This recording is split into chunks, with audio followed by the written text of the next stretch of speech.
Okay guys, I am back for the second series of today.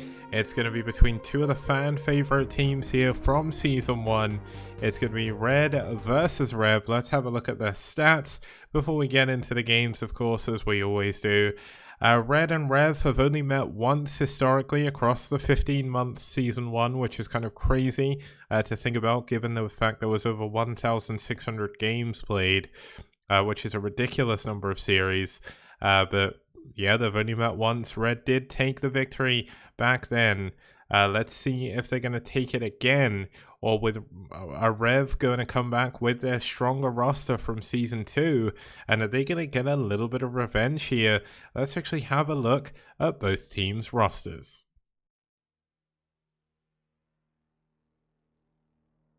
So we're going to start off with LML versus Avi on Multiverse. We're going to move on to Horotos versus Zinkler on Whiteout.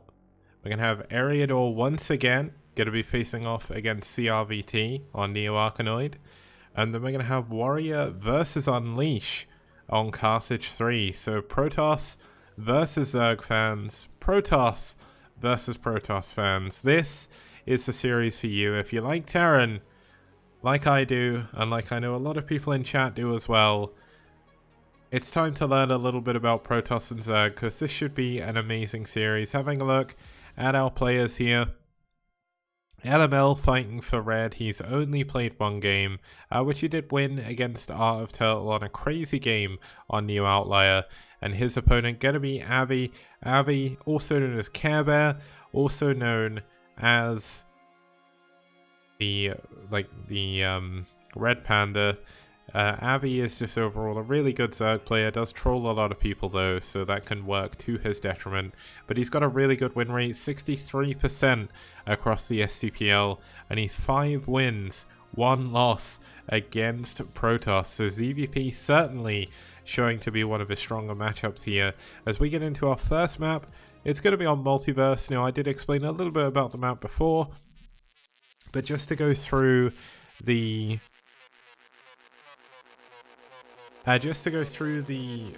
whole situation here, there is 4 spawns, of course. Depending on where you spawn compared to your opponent, the game can play out completely differently. It's possible to block off the ground paths in the middle until the temples are killed. So a really interesting map dynamic that you don't see pretty much anywhere else. Of course, there is a few maps like Blockchain, Gold Rush, Troy, that do use the assimilators, but they don't use them in the exact same way. So without further ado, let's get in to our ZVP here on Multiverse.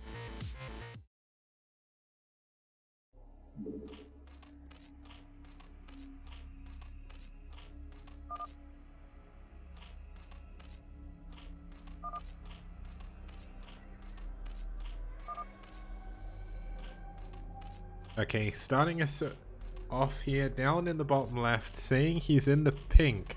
Oh wait, actually, starting in the bottom left is going to be in the black. It's Avilov, or Avi, fighting for ReV.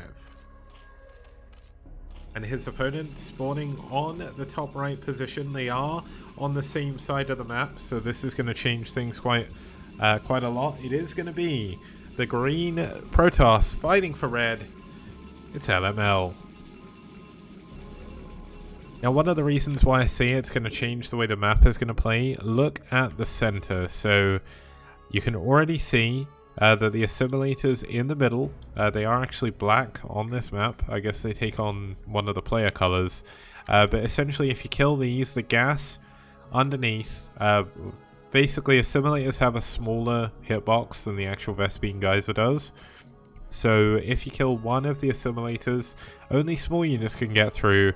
And if you kill both, nothing but ghosts can, which is why I really can't wait to see Radley play on this map. But because they're spawning close by ground, it means taking out those assimilators isn't going to be as important. Oh, nice moving shot there on that drone on the probe. So good micro so far by Avilov. Is missing a few shots here and there, but just keeping this probe busy, going to be very important. It is going to be a 12 pull from Avi. It's actually an overpull, sorry. Overpull, the most common build pretty much in CVP right now. LML is not opting to wall further forward, which I think is a little bit more standard. We're going to have the gateway up here and possibly the core to finish off the wall down here. It is going to make it a little bit more difficult to defend early on. But obviously the later the game goes, it's not going to matter too much. You are going to have a lot less space to build cannons here though. Imagine if your wall was here, you've got this entire space here between you and your nexus to build cannons. Whereas now there's not really that much space, so... A little bit unfortunate, but LML... Wait, no, don't put a cannon there, it's going to block your nexus, isn't it? Or is the nexus going to fit here? That could be a little bit dangerous, but we already see a nice pylon block, on this natural expansion here, but Avi going for Overpool already has the Lings out, going to be able to kill this relatively quickly, and at the end of the day that's just going to be 100 lost minerals there for LML, 150 if you count the probe as well, and the cannon's coming up, but it could be a bit difficult. Thank you Seri for the 51-bit donation here. Very, very much appreciated, man. Hopefully you're enjoying the stream. I know you do catch the STPL as much as you can, so it means a lot, especially knowing the fact you're in America and it's streamed during the middle of the day for you. It's cool to see you here all the time.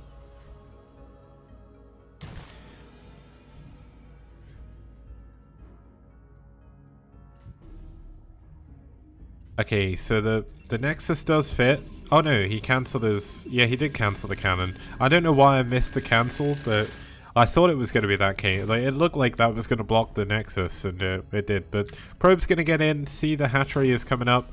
More importantly, he's going to get into the main just because speed has actually been skipped here for the Lings. Now, Avi did go for a little bit of a later gas to try and get that hatchery up, as well as get the extra drones out earlier. But obviously with no Ling speed, this probe, as long as it's controlled correctly, is going to be able to do a lot of damage. More importantly, there is actually this third hatchery down in the bottom right, which is what the late gas was for. But is LML going to be able to tell that speed is late? There is a Hydra Den coming up. It is, of course, 3 hatcheries. He only knows about the 2 of them so far. We can see via vision. He's not gone to that bottom right base, though. But he sees no lair on either of the bases, so he must think that something is up at the moment, because this is definitely not the right timing for what Avi's doing. Now, LML is going to go and check the other main to see if he's missed a trick here, and see if he can find a base. No, is he actually going to go to the bottom right? Yeah, he's going to check the island base. If you're not sure what these are installation gates. Units other than workers that are mineral boosting cannot get through there, so you can't glitch units through either. And LML is probably going to be thinking, wait, I've missed something here, because he had no lair, he had a Hydra Den, which he just about saw, and he only had 1 or 2 hatcheries, so he's going to have to go and scout, because if he doesn't see this coming, we can already see a couple of extra cannons being added on, but you can already see the lack of space from where this wall is. I mean, he didn't die to Lings, but Hydra's going to be so difficult to deal with, and we are heading up to that wondrous 6-minute curse, so let's see if we can actually make it through it. Avi is, like, his economy is massive though, 23 drones already. And he's already saturated pretty much on nearly 3 of his bases, so really, really well done by him. Probe gets back in the main though, sees the Hydralisks, and sees once again there is no lair, so he must know without a doubt there is a Hydra rolling coming his way. But is he going to be able to deal with it? He's only got 3 cannons at the moment, plus 1 is nowhere near finished. Let's see what else there is in the main quickly. Citadel's done. No Templar Archives though, so there's going to be no Storm to help with this. Zealot speed is obviously going to come in, but you can see Avi already in the perfect position to take down this gateway. And he's going to be able to do the same with the Forge relatively soon.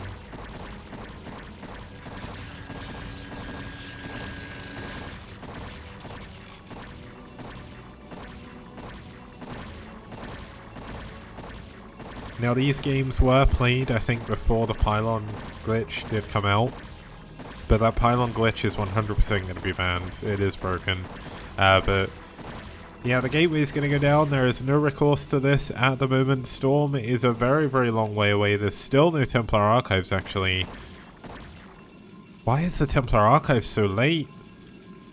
This is a massive mistake by LML. He needs that Templar Archives. 4th hatchery even coming in over here at yet another base. More cannons are being forced out. And how on earth did they get range on that Hydralisk? I do not know. But the Forge is going to go down, and if the Forge goes down, you can't deal with the Hydralisks anymore. Zealots aren't going to cut it. Like, if you had +1 attack already, maybe it would be a different story, but back in Avi's base, we've got the Evolution Chamber done, 5th hatchery on the way, 6th hatchery on the way, as well as the 3rd gas. Avi is in an incredible position right now. And unless LML can do something, this Forge is going to go down without getting +1, and he is going to be sent back to the Stone Age. When it comes to his tech, you can see the Zealots making their last-ditch attempt here to try and break their way through. There's not actually that many Hydralisks here, so he is going to be able to save his +1. I did not think that was going to be possible, but +1 is going to finish, and let's see if Avi may have played a little bit too greedy here. There is a good number of Hydras. They do have range. They do have speed. Wait, do they have speed? Yeah, they do. They definitely have speed. The Zealots are going to go down, but most importantly, this upgrade is going to finish, and this is one of the most important upgrades in the game for Protoss. You cannot find yourself back in upgrades, especially when you're going for a mass Zealot army. Like, the Templar Archives is finally done, but Storm isn't finished. He is a long way off of a lot of stuff he actually needs. And that is just a temporary reprieve. Pushing back those Hydras, getting his +1. But he's not going to be able to like research +2 from here because it's going to get sniped immediately. So we finally do have some Templar coming in. And now, of course, Avi doesn't know 100% what's going on, but he will know that there was no Corsairs. There's been no Stargate built in this game so far. And if Avi wants to exploit that, he has the option of going for Muteless. Wait, why did Avi not take his gas here? But took his gas down here. That's a little bit of a confusing decision, but I guess Avi had a plan. Special tactics. Now you can see the Hydralisk using those assimilators there to create a kind of semi-choke against the Zealots. There is a DT running across here, but just look at how many Hydras that Avi has. Like, LML has got a good number of Zealots, but without Storm, without extra DTs, I mean, the DT is going to go to town on these back Hydralisks. There's no Overlord here just yet, but the Overlords will have speed shortly if they don't already. In fact, he's going to be running into Hydras, this DT. This DT is going to go down, and another loss here for LML. I mean, his economy is doing okay. He has managed to sneak a probe out to go and scout this top left main. But other than that, there's not really anything going for him. Storm has only just finished up, I believe. He's going into Kadar and Amulet. Robo coming up, Stargate coming up, and another Gateway.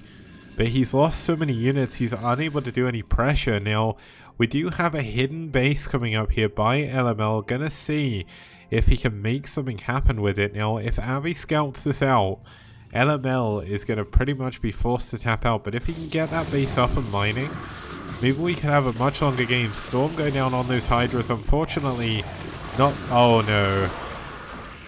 That was a very unfortunate Storm. Killing his High Templar brethren there, but... Okay, so the Zealots are going to push back out against the Hydras. Going to find absolutely no damage. +2 is actually almost finished off this incredibly damaged probe.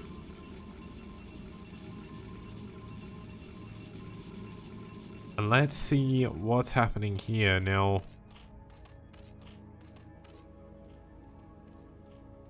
More Hydras coming out. +1 attack is finished. +2 should be on the way. Yep, there we go. 3rd gas coming in. 4th base very well saturated up here in the top left. No hive just yet though. So that could come back and bite Avi if he's not careful. But the amount of damage he's done and the amount of good trades he's taken, it would take a good miracle here for LML to come back. But if he does get this top left base, then things could be really good. I mean, there's going to be a gateway up here where he can build DTs, but look at this. Avi gonna scout the fact that this is done, and you can already see Avi moving all of his units up to this top left position. I mean, where are the cannons? Like, what is the purpose of the cannons at the back here? All of the units from Avi are gonna come up here and absolutely shred this base. The Nexus has just started, and it needs to be cancelled. He needs to cancel it. He can't afford to lose the 400 minerals. The cannons are going to go down, not before trading away a lot of the units. Wow, he's actually going to save the base. He's pushing forward with all of his units. There's actually some misrallied drones here. The base is going to live, though. Oh my goodness. Last hit on that Hydralisk. And oh my god, the storms! The storms doing so much damage to these retreating Hydralisks. LML is trading incredibly efficiently, but he's losing all of his army yet again. He's got a big gateway count, but he needs to really make something bigger happen here. The Zealot's going to come back, see if he can break through. The Hydras are actually very low on health, +2 attack. Just finished. Perfect timing here for LML to go in. Another great Storm. Needs to be careful with his Zealot, so he actually kills his own Archon with Storm, I think. Some of the Overlords finally starting to go down to these Corsairs. Actually going to supply block Avilov if he loses another one. No, he's actually pretty much supply block now. I mean, Avi is up to 48 drones. Wait, there's a Lurker. Where is this Lurker? Oh my goodness. Oh no, the Lurker getting so many kills on these probes. And there's no cannons up here. There's no probes up here either. And these probes are going to go down into their death. There's nothing to defend them up here. And I think LML may be at his last straw. He can push in and he can try and do damage at these relatively undefended bases. But if you lose your third base, you're almost mined out in your main. You're going to be mined out in your natural. Oh, wow. A DT. Could this DT actually save the day? If a single DT can save this base, that would be ridiculous. But I mean, you can see here, the Zealot's moving into the natural. There is barely any units left from LML. His economy is in tatters. He lost so many probes trying to go up to defend that base. And an Overlord has come up here as well. That base is going to go down. Zealots unable to break through. Nice Storm going down, but actually hurting his own Zealots more than he's hurting those High Templar. The Templar go down. And LML is reset back to square one. He hasn't done enough damage on this bottom left base. He hasn't done enough damage on this top left base. And his Nexus is still alive, so he is going to be able to save this. But it's not mining. And if we look up here, the main is very close to dry. The natural is looking a little bit healthier, but it's about 2/3 of the way done. And yeah, he's going to save the Nexus, but for how long? Look at the size of Avilov's army!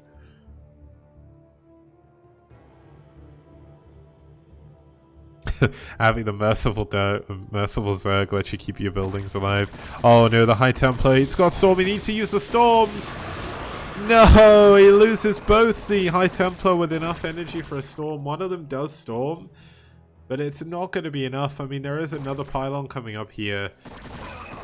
But look at this, Avi has got more than half of the map now, or nearly half of the map, should I say. And LML just does not have enough. This third base is finally going to go down. 3 probes up here, maybe going to try and re-expand, but not really worth it. The Zealot's going to get in, scout that there's a lot of drones up here, maybe get a few of them. That would be quite useful, but I mean, Avi's still on 39 drones. He's got more drones than there are probes. He's just gone up to 45 drones despite losing 6 or 7 there. That's how crazy his economy is. He's up at 5 base as of this very moment. And his unit count is massive. There's going to be a big drop into the main as well. And the final remaining units of LML are going to struggle to deal with this. Now, there are some Zealots going down to this bottom right-hand base. There is no defense. A probe is going to scout the drop, which is at least something, but the units of LML are going the wrong way. They're going out to the middle of the map, and if they do this, there's going to be nothing at home to defend against this drop, and Avi has picked his opponent apart. The Zealots actually focused on the gas, not going to do much there. Lurker in the main. Let's see how many probes he can get. 5 kills. All of the pylons are going to go down as well. And LML is unfortunately going to be typing GG very shortly because there is absolutely nothing he can do against Savvy. He's done a good job cleaning up this drop, but he's down to 21 probes. He's got no economy to speak of right now. He's trying to hide a third base again, but it's just not going to be enough. Avi could even take this bottom left-hand base, and there's nothing that LML can do to stop him. LML's going to stay in, fight to the last breath, but the last breath I think is coming up very, very shortly, and Overlord is actually going to scout this top left or top right base attempt. The cannons are going to push it away, but the final remaining units from LML are out here in the middle of the map. Huge storm there, but it's not going to be enough, is it? Surely he can't hold on. Great Storm's doing a huge amount of damage, even getting a good amount of damage on these lurkers, but the final units of Avi gonna push through, killing LML. GG! LML taps out and Avi takes game number 1.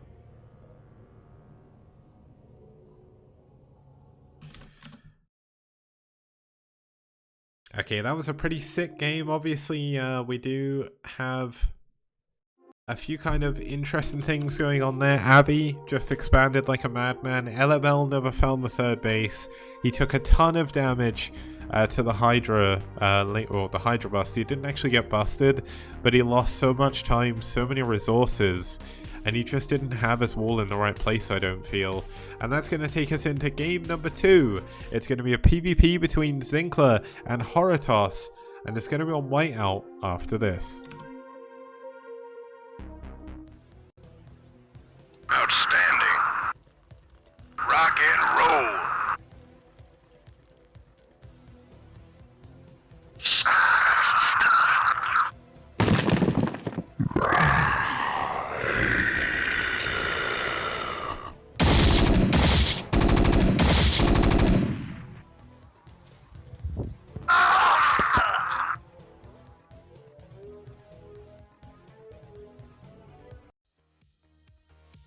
STPL does. Bio TVP. Wow! You got it. STPL does. Mass Scouts? No problem. Broadcast 3 nights a week on Monday, Wednesday, and Friday, 2100 CEST.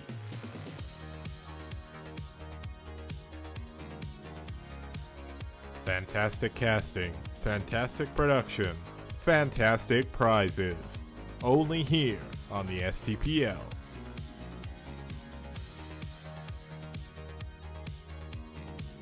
Did you know Reavers could be this radical?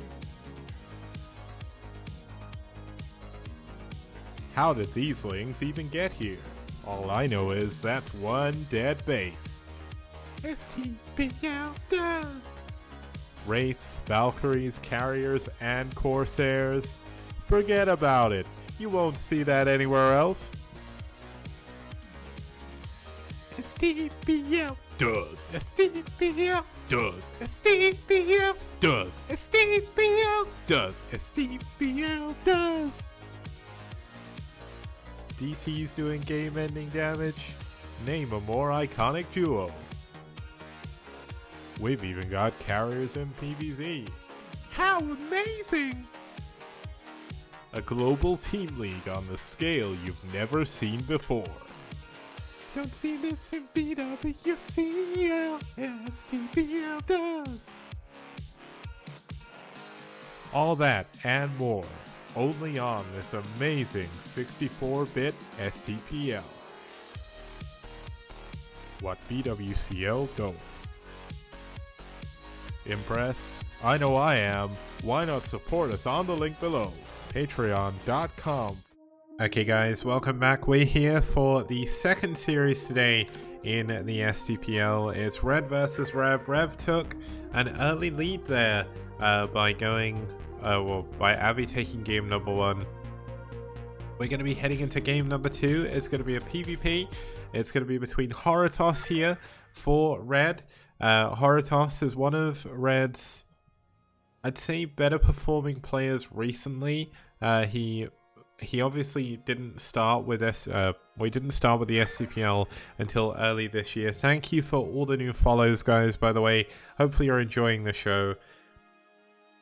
But it's going to be cool to see Horatoss here in a PvP. This is actually going to be his PvP debut in the STPL. I know he's only got a 28% win rate at the moment, but he's been up against some very strong players, and it'll be cool to see how he does here. The game against Radley was definitely a weird one, but his opponent going to be Zinkler here. Now, I don't actually have a flag for Zinkler.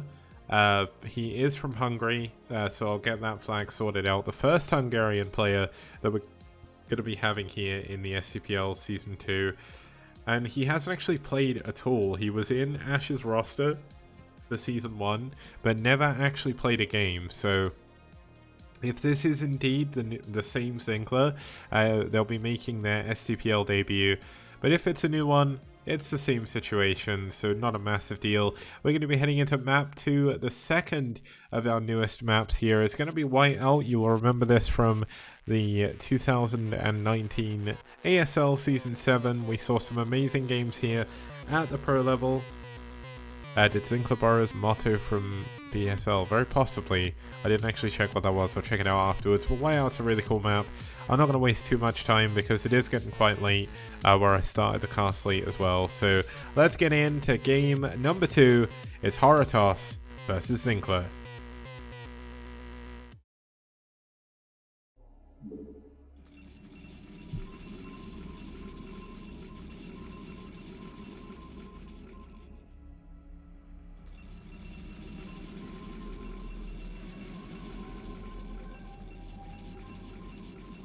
Okay, starting us off down here in the 6 o'clock position in the yellow, we do have the Protoss player fighting for ReV. It's Zinkler.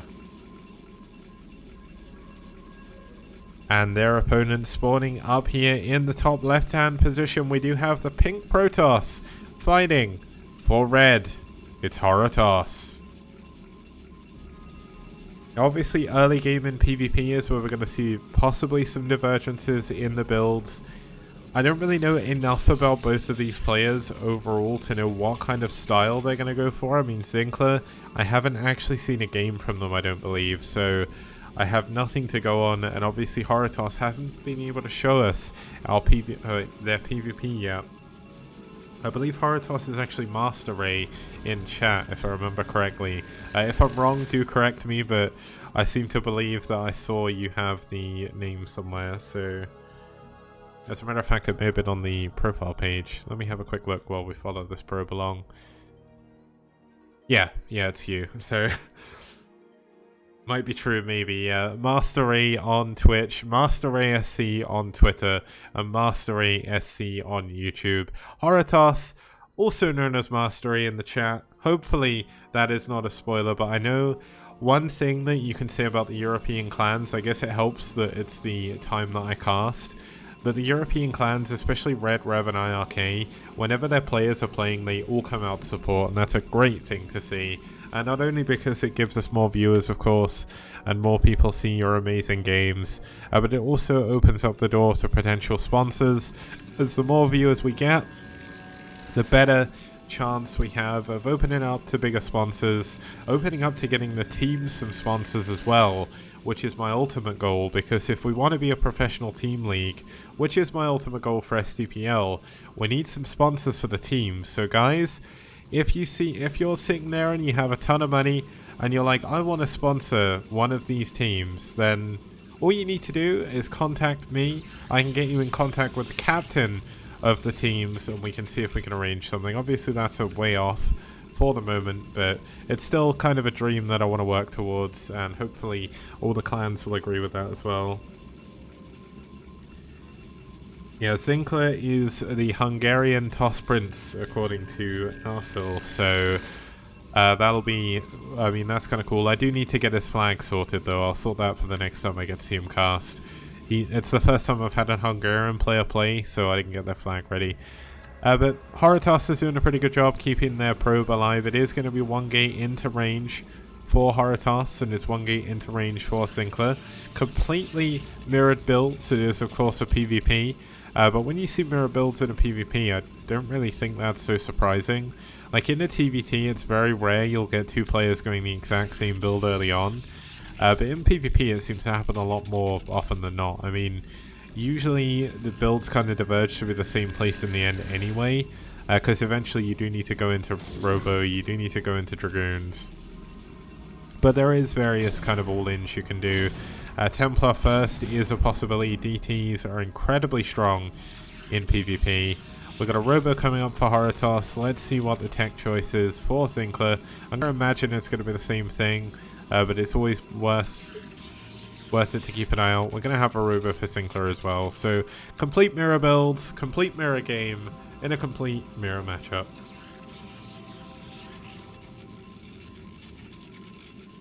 You made that up, but it's a really, really good nickname, so I'm going to use it. And I know they're Hungarian, so...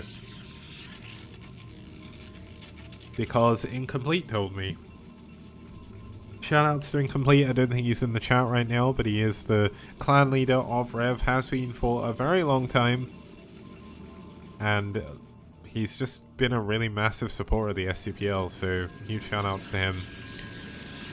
Aggie as well, I saw him in chat. He is the clan leader for IRK, has done an immense amount over the last 2 years since we started STPL, and always keeps his players in check. But we're finally going to have a little bit of an engagement in the middle of the map. Zinkler definitely getting the worst end of that, but not lose. Oh, I was going to say not losing any hull damage yet, but does now. And obviously when you start losing or taking health damage on a Dragoon, that's when things can be a little bit dicey. But looks like the defender's advantage going to kick in for now, and Horotos is going to pull back. Now, I'm hoping, yeah, Horotos is going to pull back through here. So one thing about this map that you may not have seen before is these trees, or these like rocks, are actually line of sight blockers. So when you're pushing forward, along with these trees, so when you're pushing forward, your vision on your units is heavily impaired, which makes ranged battles very, very difficult unless you have a flying unit like an observer overhead. And in PvP, that can be a massive deal, especially if, say for example, Horotos is defending this position here and Zinkler is in the trees. It's very hard to actually get the proper engagement. But support bay done for Zinkler, support bay done for Horotos, observers done a little bit quicker for Horotos though, so with those observers he is going to be able to fly in, see exactly what's going on. Zinkler looks like he's, yeah, so Zinkler actually saved up for a Nexus and is going to go for an expansion behind this. ReV first helps him defend a little bit earlier, whereas I believe we may have had, no, so we saw our ops into ReV on this side, so Zinkler's actually going to get the ReV out quicker, which is kind of interesting given the fact they went for a Nexus. I don't believe the trees on this map count as cover. They don't count as cover doodads. Like the trees here do, but these trees don't. They're like a special kind of tree. The trees on maps like Fighting Spirit do as well, so if you're ever playing on that map, it's always useful, especially if you're playing Terran, when you're pushing, just to hide those tanks behind the trees, because the miss chance is actually a really big deal. It works the same as high ground, but it doesn't on those trees.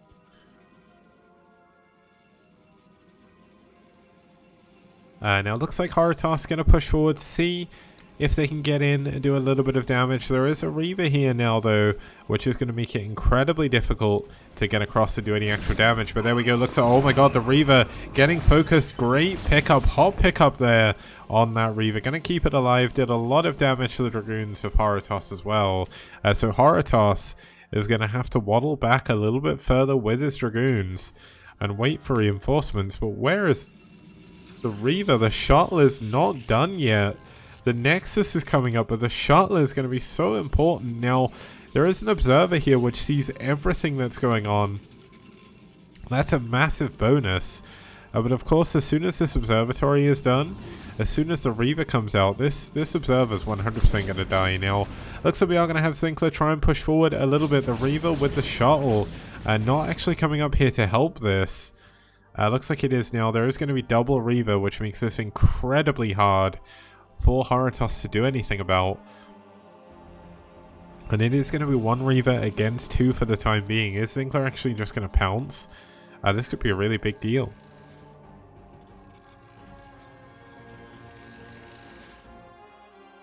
Yeah, and this is kind of like it's not really like Tau Cross. It is, of course, on the same tile set, and the main base layouts are kind of the same, but the way the rest of the map actually plays, it doesn't really play anything like Tau Cross. The natural's a little bit easier to defend than on Tau Cross, I'd say, and the third base is easier to take, but I'd still say it has the same difficulty. So this map is kind of like the spiritual successor to Tau Cross in a lot of ways, but I wouldn't say they're too similar. Kind of the way the map plays out is a little bit the same, but it's still a really amazing map. It's why I picked it, because all the games on this from ASL Season 7 were great. Now, Zinkler is pushing forward, did manage to take out Horatoss's Observer, so the vision advantage definitely going to Zinkler right now, but Zinkler's actually flying his Observer into the Observer of Horatoss there. A little bit unfortunate, so the vision advantage, of course, now going to go to Horatoss, but let's see what the ReV fight is going to be like. So a Scarab does go down, does not take any damage. There is Scarabs here. No, of course, Scarab upgrade or anything crazy like that going on. No upgrade here in the Robo facility either. We're going to have even gates for both players. Nexus is done for both. Zinkler's Nexus was a little bit quicker, so of course he does have a better economy, just a few more additional probes. But Zinkler's not looking to end the game right here, right now. Just going to try and put on a little bit of a contain, maybe go for a third base, and see what happens from there. Now there is going to be, or at least there should be, a Citadel of Adun coming in soon, but it looks like that's actually been delayed a lot. Whereas, you know, Horatoss is delaying it as well. That's kind of interesting. Usually you'd want to get your Citadel by now, just so you can start transitioning into Zealots. Because obviously Zealots are really good against Dragoons, but they're not great against Reavers, but they kind of eat up a lot of Scarabs. Now let's see if either player are going to try and... Okay, it looks like we are going to have a little bit of an engagement. Neither player really wants to commit too hard, because the Reavers are going to do such a massive deal. Or they'll deal a massive amount of damage, should I say. And Zinkler has obviously got a massive concave. Now, I know Tasteless used to go on about this a lot as well, but concave versus... oh my god, both the orbs go down at the same time. Concave versus convex, especially in PvP, is a massive problem. Now, here we go. Looks like we are going to have the Reavers from Horatoss pushing forward just a little bit. Unable to get any damage done just yet, though. Oh my god, this could be a massive, massive Scarab. Let's see what it's like as we do see those Reavers pushing forward. They're not firing... Oh, actually bugging out his own Scarab's not the best, but he does get a good first Scarab at least. Oh no, the Reaver's actually going to be attacking the Reavers. One thing I want to do is keep an eye on these Reavers. A huge amount of damage going down on Zinkler's army. One of the Reavers going down for Horatoss, though. It's so hard to tell what's happening. The better engagement, I think, for Horatoss. But the Zealots coming in behind this, they do not have speed. If they did, maybe this would be different. But the ReV doing so much damage. Both teams trading very, very evenly here. But definitely the army advantage now going to Horatoss. So Zinkler is going to have to fall back and be very careful. Losing those two Reavers, a massive deal.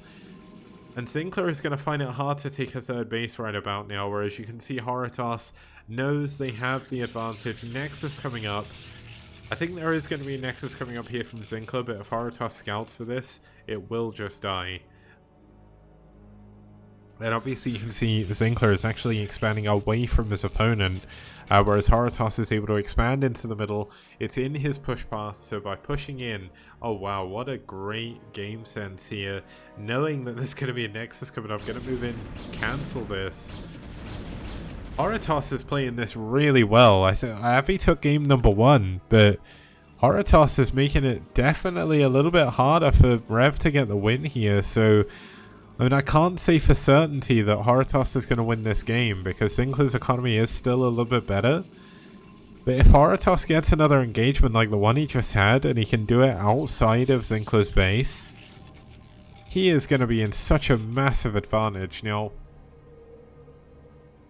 Zinkler, of course, does have a better... well, he doesn't have a better army at the moment. because he did lose all of his ReVs, but he does have a higher supply and more gateways.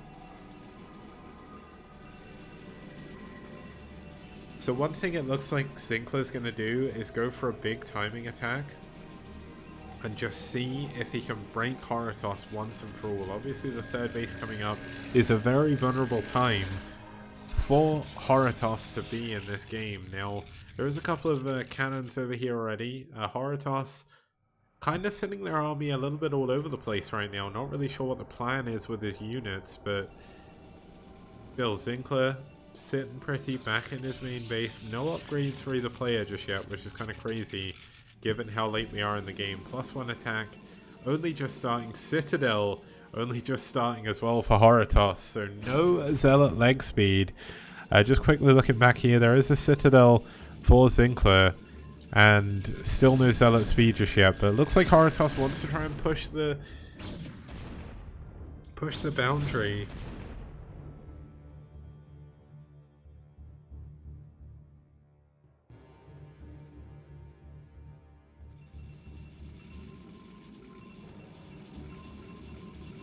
Now, Zinkler is actually going to be the one trying to be a little bit aggressive here. A 20 supply lead, 10 of that is in probes. But look, this is the problem. Look at Zinkler's army. He is unable to see all of Horotos' units being stuck in this forest. This is not the best place for him to be fighting, but there's not actually that much here for Horotos. So Horotos going to lose this ReV almost immediately. 2 big Scarabs going down though. Another big engagement coming in from the flank. Zinkler. Where is Zinkler's army? Zinkler's army looked a lot bigger than this before. GG! Zinkler taps out. Looks like a lot of the units got left at home, unfortunately.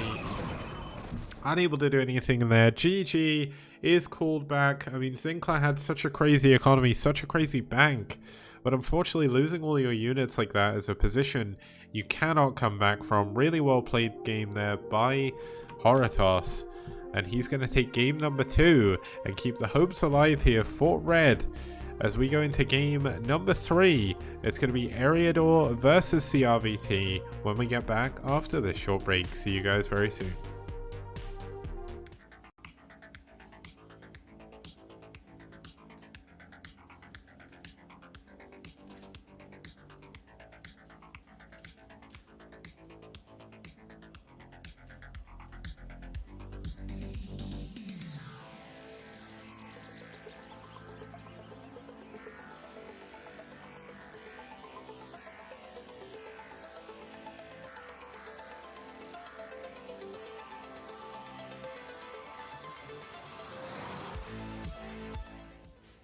Neo Arkanoid also makes its appearance in STPL Season 2, a map from 2006. It's from the OGN Star League from back then, one of the early OSLs. And it's a semi-island map. I think one of the first of its kind that got major use after about the year 2004. It's one of a kind. I don't think I've ever seen another map like it. There's temples and power generators absolutely everywhere, making it very difficult to get through the middle of the map. But air units, of course, going to be very important here. The one problem all 3 races are going to have is they're very easy to take second and third bases. They both have gas, but they are blocked by those chrysalises, so it makes it important to build a few aggressive units early on in order to get that second and third gas as soon as you can. Important thing to note, if you do open up that center, the rush distance is very small.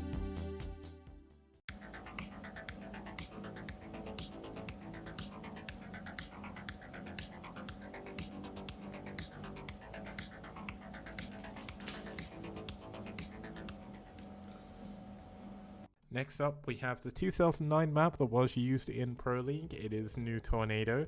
New Tornado is a relatively standard 4-player map. There is only 3 bases in each corner, very much like Fighting Spirit.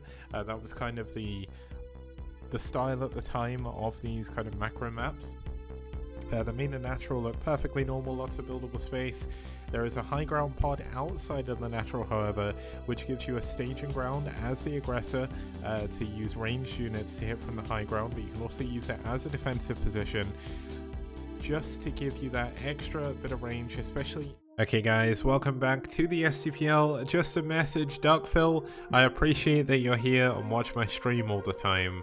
But please try and keep the chat as friendly as well. I guess you're not being unfriendly, but just try and keep it welcoming to everyone, because sometimes when you're going into your rants, like, it makes it a little bit difficult for people to get involved. So just try and keep it cool a little bit, but obviously thanks for the support, of course. Same with everyone else who's here. We're going to be heading into game number 3. It's going to be Eriador. Well, let's just bring up the player histories and then we can actually have a look at the stats at the same time. But Eriador, for red, an amazing player. Liquid Drone, his AKA, been around since the dawn of time, seen countless Ice Ages, countless Thors, and he's here once again in STPL. He won against Streamer in his last game on Carthage 3. He's back here on Neo Arkanoid, and he is going to be up against CRVT. CRVT has actually been doing very well, 50% win rate. All of his games have been quite recent as well, and he actually had a really nice win against HCS on Neo Outlier. So it is going to be a CVP. It's going to be here on Neo Arkanoid, and it's going to be a good game, I think. Drone, this is his kind of map. He always likes to play a crazy series, regardless of who he's against. We saw him play a nearly hour-long series last time on Carthage 3. Let's see what the game's going to be like this time as we get in to Neo Arkanoid.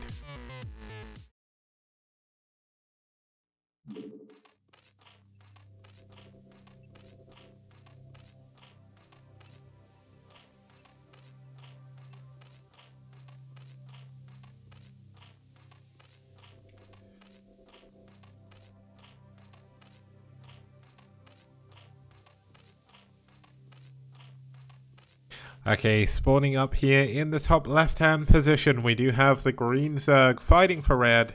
It's Eriador.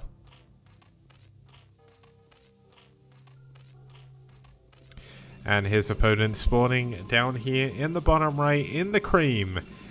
It's fighting for ReV. It's CRVT. Now, obviously, the big map features just while we wait for sort of stuff to actually happen in the game. If we zoom out here, we can take a better look. There was, of course, the overview that played in the break, but essentially, you have a lot of buildings that are actually protecting your 3 additional bases. Now, the one benefit of going for these bases is all you have to do is kill these Chrysalists. They don't take too long to kill. 250 health on all of them. But despite the fact there is 4 layers of buildings, you can actually still play aggressive on this map.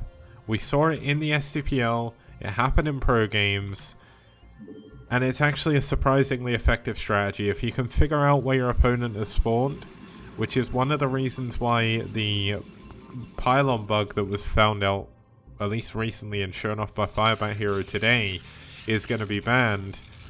It's because of how broken it is on a semi-island map. To know where your opponent spawns is a massive advantage, which I will not allow in the SCPL. So anyone caught doing it will have their game become an auto forfeit. So just heads up, I'm going to add it to the rules in the Discord as well for any of the players to have a look at. But obviously keeping an eye on this game itself, we've got CRVT going for a Nexus first here. Very common build on this map. Into a gate, into a gas, so not going to play super greedy. And Eriador, of course, went for his own hatchery first and is going for a spawning pool to be able to kill the Chrysalis.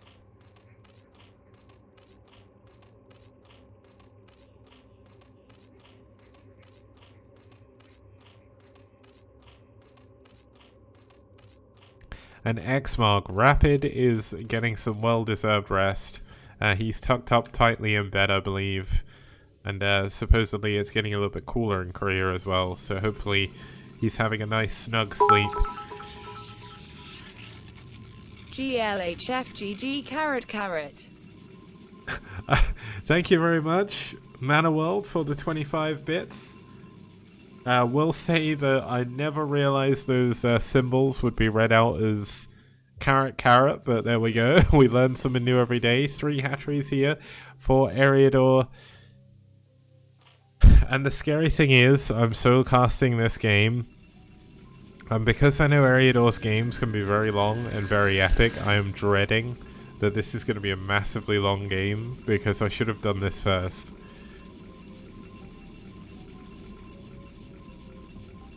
Yeah, Avi versus VT on this map last week was absolutely sick as well. So, CRVT gonna build a Stargate with all of his other buildings. We did... Oh, there we go. CRVT using the secret strats. In case you don't know, you can do this, guys. You can push yourself through buildings. It's not super easy, but you essentially build the pylon behind you, and then you spam right-click on the other side of the temples, and you get through just like that. So... CRVT is going to be able to go for a scout. The only race that cannot do that, of course, is Zerg, just due to the way the buildings work, but they do have overlords, so it's not the biggest deal. Terran can do it by kind of half building like supply depot, and then when the SUV is sort of here off the edge of the building, you can kind of do the same thing. And you also use a barracks to push stuff through, but interestingly, CRVT built his Nexus up here. We're actually going to see 2 Nexuses next to each other, which is something you very rarely, if ever, see. So get ready with your screenshot buttons, guys, because we're going to see 2 Nexuses just like these 2 hatcheries.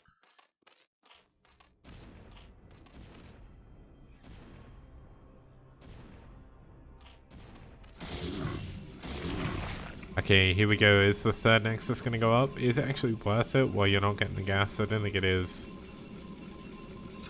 Yeah, it looks like it's not going to be now. Eriador actually lost an Overlord, and I'm not sure where. Ah, there's a Corsair. Okay, wait, the Corsair didn't get the kill. Did he lose an Overlord to this cannon? That would be a pretty big mistake if he did, but I guess he must have done. Obviously, Eriador going to be able to rebuild his Overlords fairly quickly. 3 bases up already for him. CRVT is getting ready to build that 2nd Nexus. And I mean, it is going to give you additional probe production. Oh no, okay, it's just a rally point. Yeah, there's not actually anything really that can defend against the... Like, he can't defend his Overlords. He's going into lair without a Hydra Den, so... Gonna use the single Spore Colony to try and hold on. Hydra Den finally coming up. Lair is on the way. Off of 3 bases. Looks like we are going to have CRVT expanding again down to this bottom left base. Ah yeah, the goon killed the Overlord, thanks. I completely didn't notice there was a goon on the map, so that's one of the problems with solo casting. It's really awkward to see what's going on, but c'est la vie. We still go on, but good usage of this Spore Colony, actually going to nearly kill one of the Corsairs, which is a big deal. Now there is an Overlord, gonna check out to see whether or not there's an expansion up here. Obviously you can look at Eriador's scouting. And Eriador has already seen this entire base, so he knows what's going on at least for the time being. But he won't know there's a robotic support bay down here in the bottom left, so it is, in fact, going to be Corsair Reaver. Very standard build on this map, and a very good build for this map as well. It's very difficult for ground to attack you. But let's see how effective it's actually going to be here against Eriador. I mean, Eriador has played this game since the dawn of time. Like, while we were all not even born yet, Eriador was pretty much like a pro at this game. So Eriador will know exactly what can come from his Protoss opponent at any point in the game. And by scouting the fact there's an extra gas here and an off-center Nexus, he's probably going to be feeling pretty good. And knowing the fact that the economy isn't perfect here for CRVT. I mean, he's trying to break through the middle as well, just checking. Breaking through the middle going to be very, very important to be able to try and catch those speed shuttles that are about to be on the way. Now the first Reaver's out. Oh wow, 2 Reavers are actually out. And this is going to be the moment where we see how much damage CRVT is actually going to be able to do.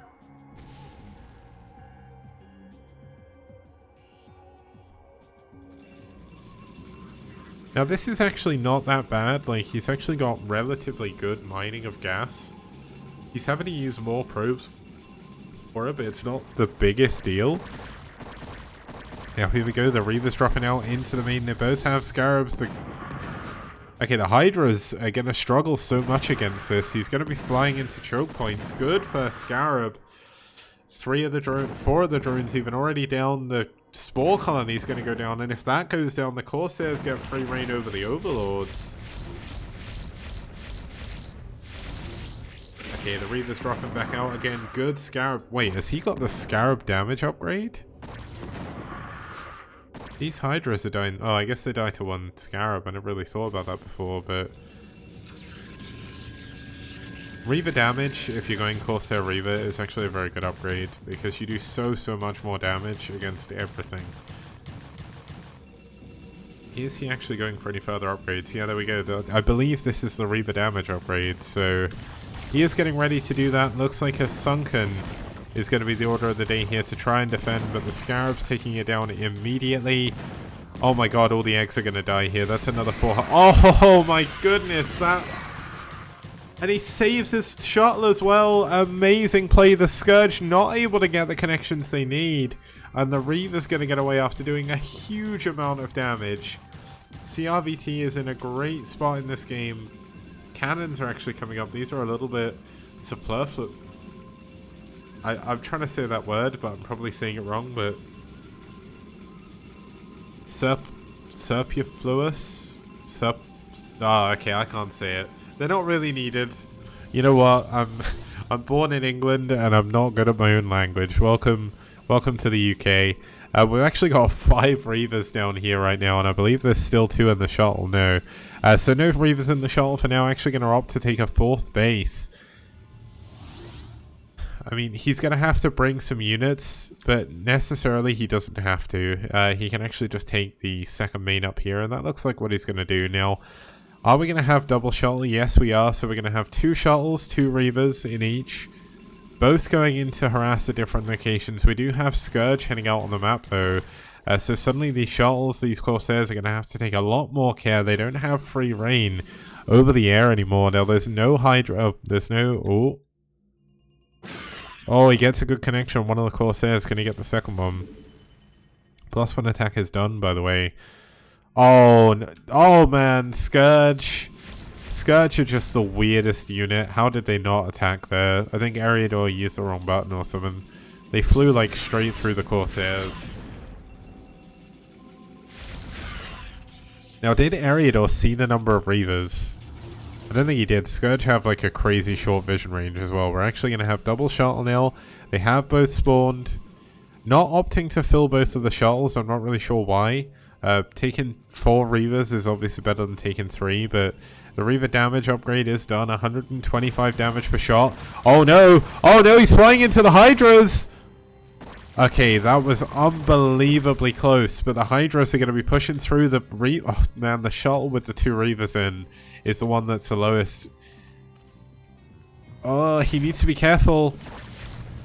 Okay, D-Web going down on the Spore Colonies. This makes it impossible for the Hydras to shoot while under them, making the Reavers even stronger. But you can see that Drone has got a lot of his units stuck up here. He wants to push into the 4th base, but he's unable to.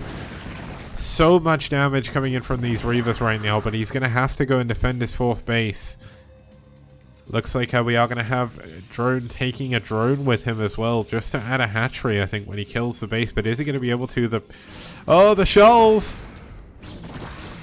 The shuttles are going to come in at the perfect angle. They're not going to get sniped, which is the main thing. The Reaver's going to drop out. And let's see if he can hold on to this base. Looks like he will do for now. And Ariador is going to pull back, but looks like he is going to try and hide a base down here in the bottom left. This gives him not only the additional minerals when he can take the base, but it also gives him a staging ground to put down a Nidus Canal. Now, there is a creep colony coming up here. Lair. Hive even. I was meant to say Hive to begin with. Is finally going to be done. This lone Zergling breaking his way through the other buildings. Oh! Okay, luckily enough there was only 1 Hydra there, but he has actually left his Reavers back here to defend. This is quite good. High Templar's done. Storm should be on the way. Fleet Beacon is of course done. Oh, and it's going to be Carriers. You know what? I don't disagree with this decision. Carriers are going to be pretty good right now. You have +2 attack on your Corsairs. it's going to be very difficult for Scourge to connect with the carriers. And you know what? This is pretty much a... It's not a replay as such, but it reminds me a lot of Avi versus... I think it was Pinkbrush? No, it wasn't Pinkbrush. Who was he playing against? Anyone know? But it was carriers on New Arkanoid. Carriers in PvZ are so cool.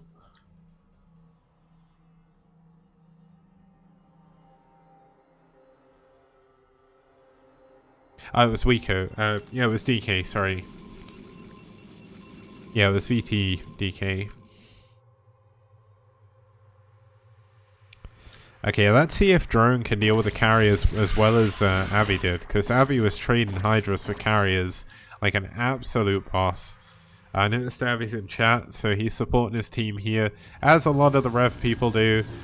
Now, there is going to be 4 shuttles worth of ReVers right now. This is just ridiculous.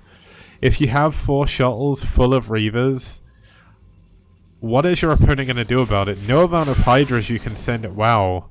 That was a little bit unfortunate. The Corsair, unfortunately, able to do, or unable to save itself. But the problem Drone has... Oh! Okay, all of the... Look at this! There's just so much destruction. Well, the trouble is the D-Web's coming in and he's actually having to walk his Reavers through it. Not the position you want to be in.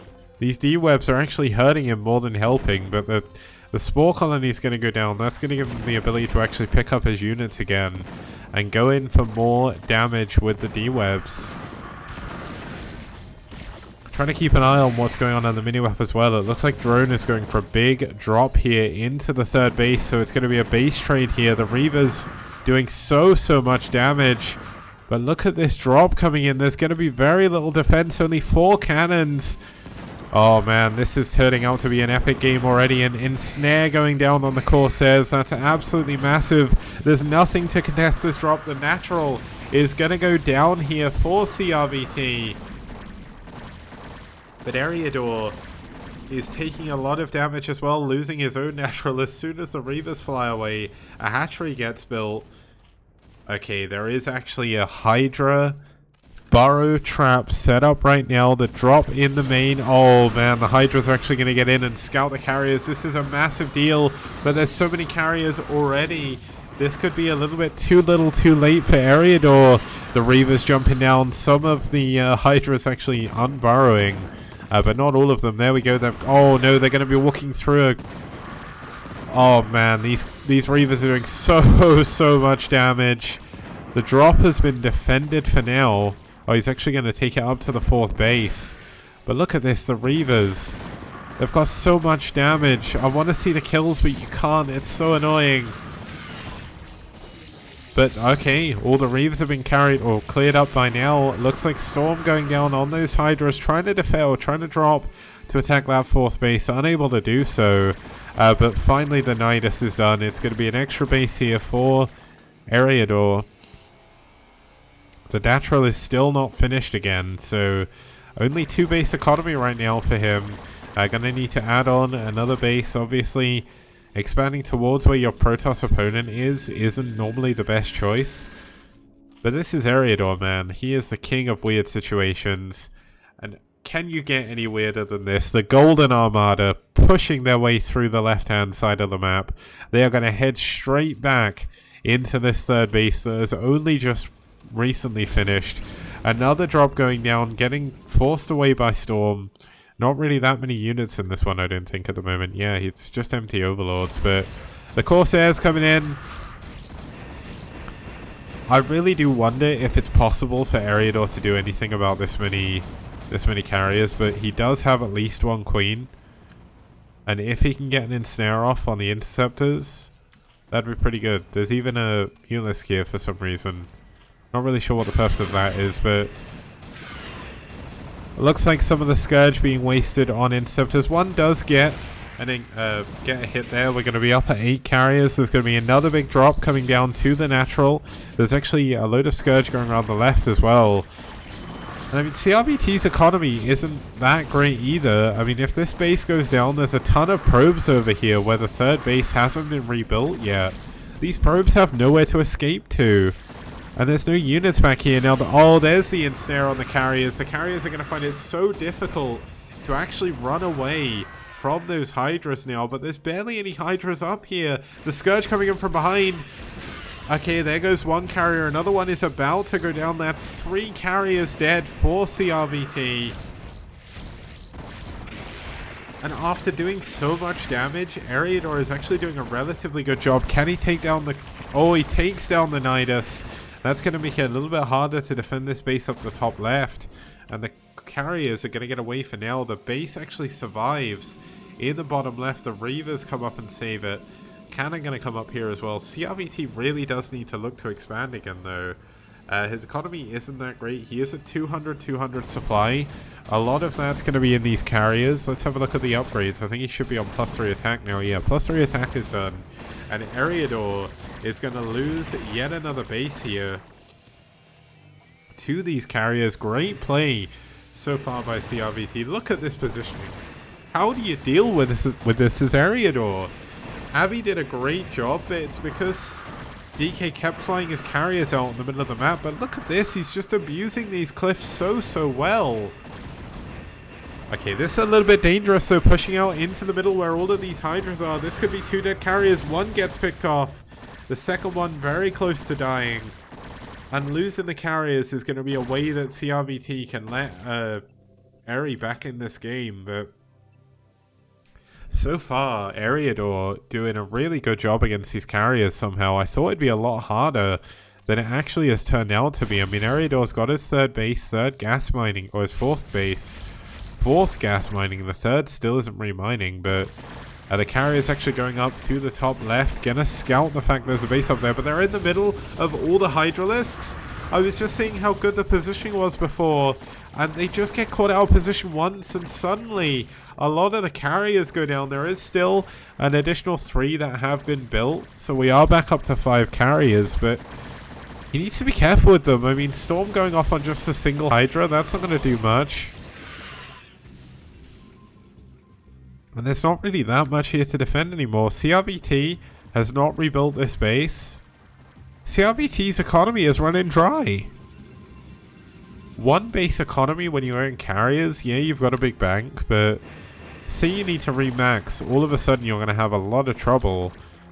And it's 5 Stargate carriers. There's only a single gateway right now. A single gateway at this stage in the game is... Oh, okay, there's 2 more gateways over here. But that's preposterous. Absolutely preposterous that there'd only be 3 gateways at this stage in a PvT, or PvZ even. But you know what? He's relying entirely on carriers. Link speed isn't even done yet. What game are we watching right now? Eriador skipping link speed until they've got Hive. That's insane. Now the carrier's going to be able to go in. They're going to kill this, or these Hydras at least. There's no Nidus Canal, so it's going to be carriers against Mutas Hydras over a base that's probably going to die. There's units coming in. It's going to be more Scourge. The Scourge, are they going to get connections on the carriers? They do. 2 of the carriers, or 1 of the carriers, 2 of the carriers goes down. Is that +3 carapace done? Yeah, +3 flyer carapace. Look how long these Mutas survive against the Corsairs. That's insane. But the base is going to go down, and Eriador's economy is going to be in trouble again. Like, the 3rd base is only just starting to mine again, but look how dry it is. Are both players going to mine out in this game? Is this what we're going to see? Both players are re-expanding to their bases that died before. And I mean, there's 2 additional carriers here that aren't part of the fight. I don't see a world in which Eriador can come back in this, because he's taken so much damage over and over again. And there's 8 carriers now. Wow. Ignore me, there's now 4 carriers. Or 6 carriers even. Oh! Oh my goodness.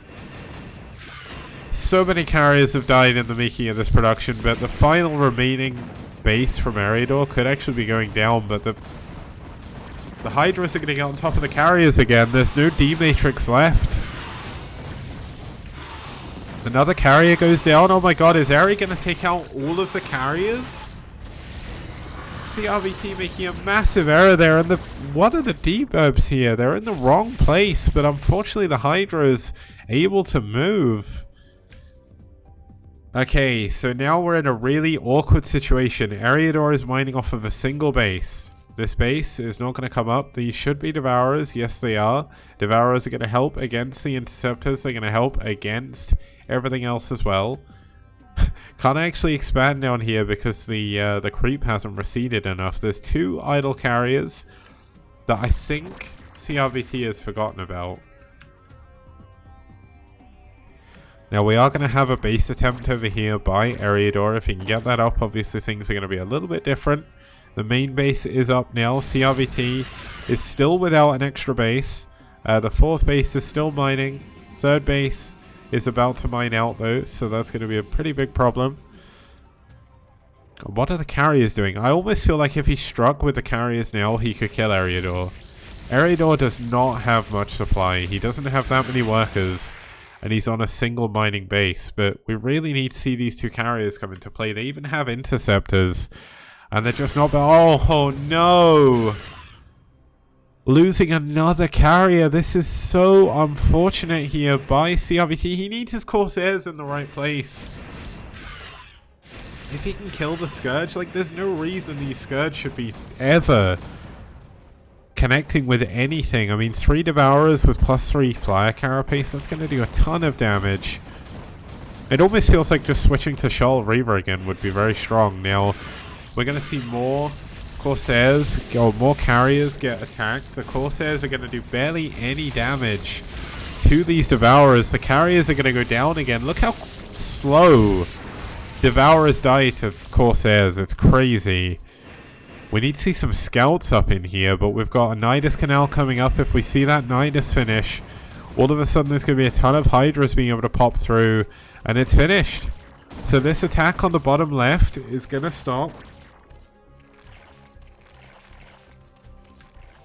And this game is still on. There's no Interceptor upgrade either, according to CRVT. He forgot about... Wait. Yeah, I think he forgot about the Interceptor upgrade. Oh no, all the probes are stuck as well. These 2 carriers have still been forgotten about, unfortunately. The base up here is healthy. The base here is healthy as well. Eriador is somehow alive on 60 supply. And he is now expanding to the entire bottom left of the map.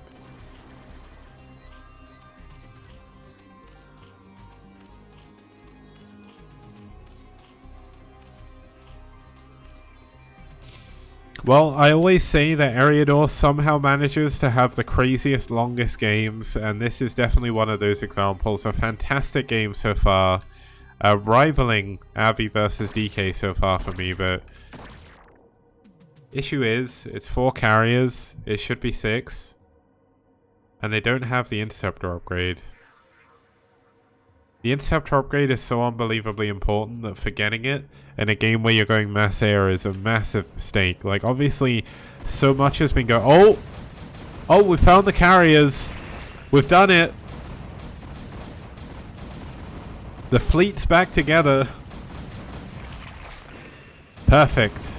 Here we go. He needs the Interceptor upgrade so badly, but look at his minerals. He's so poor. Like, CRVT... is so unbelievable. Is in a lot of trouble. I mean, we've got a lot of Scourge going towards his Corsairs again. These probes have managed to drop out, but they're running through the middle of the map for some reason. Like, oh no, they're gonna get caught out by the Hydras. Okay, so CRVT gonna head down towards Eriador's bottom left bases. We do...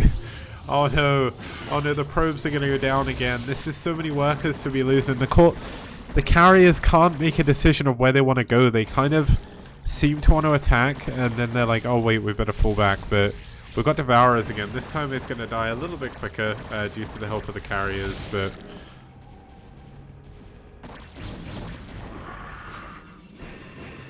Trouble is, CRVT is eventually going to be outgrown by Eriador, and Eriador is doing an incredible job to make that happen right now.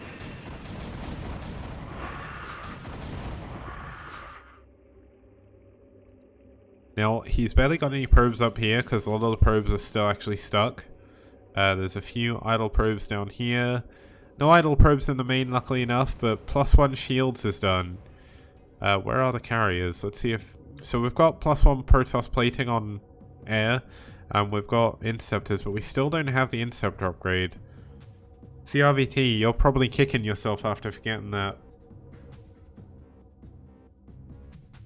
Forgetting that upgrade. 2-1 upgrades on the Hydralisk, 3 Flyer Carapace.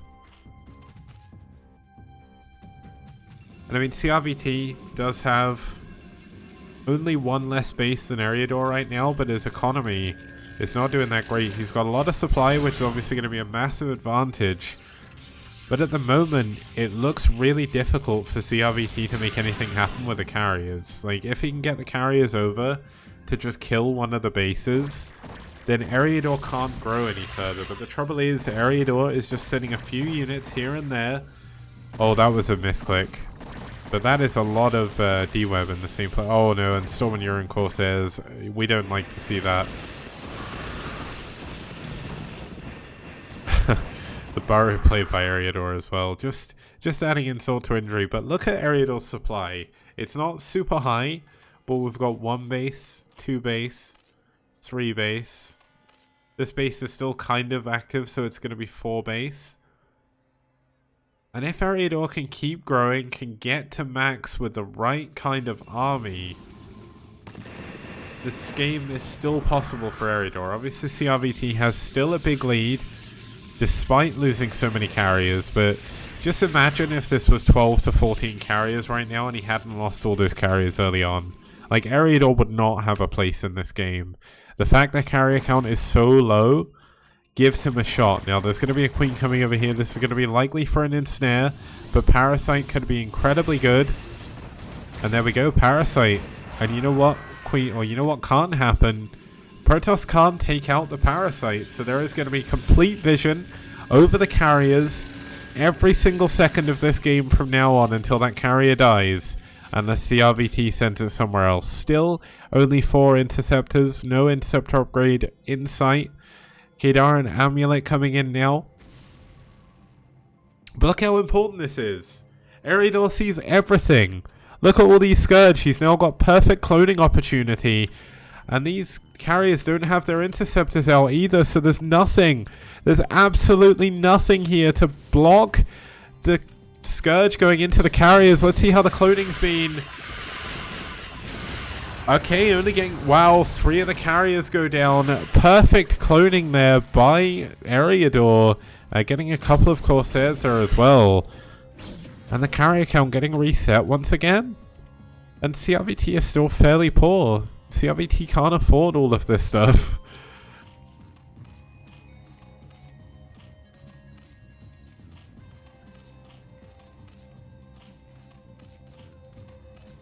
Now here we go, we've got a Storm Drop coming in here to the top left hand position. Let's see how much damage it can do. A big, well actually, wow. Oh, wow, there was actually a load of drones under those Overlords, so he does actually manage to scrape 7 kills out of that.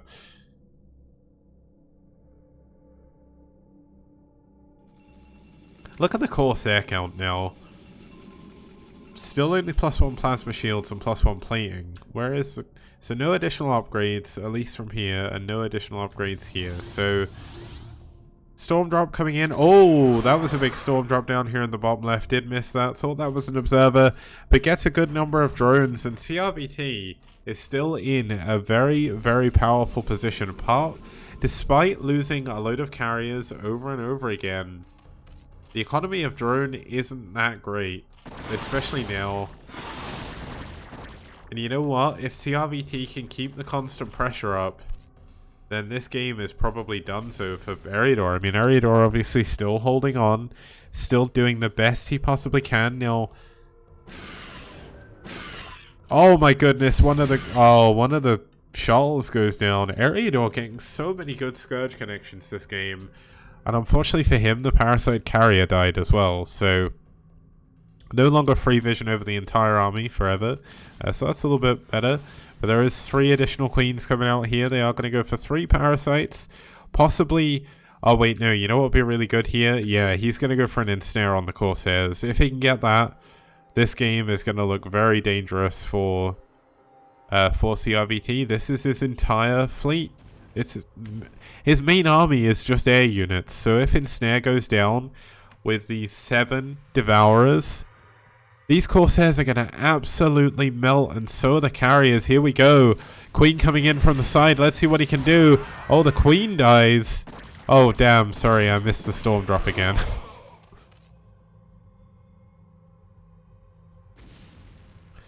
Oh, boy. It's so hard to solo cast. Oh! No, wait. Okay, so we do have the Parasites again. But obviously they're not going to be as strong when you've lost a load of your units. So, a little bit unfortunately he didn't get the ensnare going there. So the Devourer is not going to do as much. If you ensnare the Inceptors, for instance, it makes it very difficult. But you can see just how quickly these Corsairs are going to start to melt. Well, at least you would do if Eriador had more units. But the trouble is Eriador doesn't. There's not enough units here. Some of the Hydras getting stuck in the middle. Never actually opted to take out the things to get into the middle of the map. And Eriador's economy, he's only down to 42 drones. And he's even bases with CRVT, who's growing up to an 8k bank overall. And here we go, the Storm, the D-Web going down all over this base. And has CRVT finally broken through in a position where he's not going to lose a lot of units? I'm still not sure. The Hydralisks all having to go the long way around to try and deal with this. The base is going to go down at the very least. Another Parasite, that is of course going to be good. But what matters is crippling CRVT, and CRVT has such a massive bank that I don't think Eriador can. I think CRVT has done it. The Storms are going crazy right now. So many dead Hydralisks. So many dead Scourge there as well, and the Devourers, they're not doing anything up here. They need to be going to fight the Corsairs or something. But there's absolutely nothing that Eriador... Yeah, Eriador doesn't have anything anymore. His bank is starting to build up. But the Devourer is going to go down. Oh, that was a big mistake. Flying your Corsairs into Storm is not a position you want to be in, especially when they've been hit by acid spores. But the carrier is going to come back, clean the rest of this up. Still no Inceptor upgrade. Just imagine how quickly this game would have been over before if he had 8 Inceptors compared to 4 per carrier. That would be ridiculous.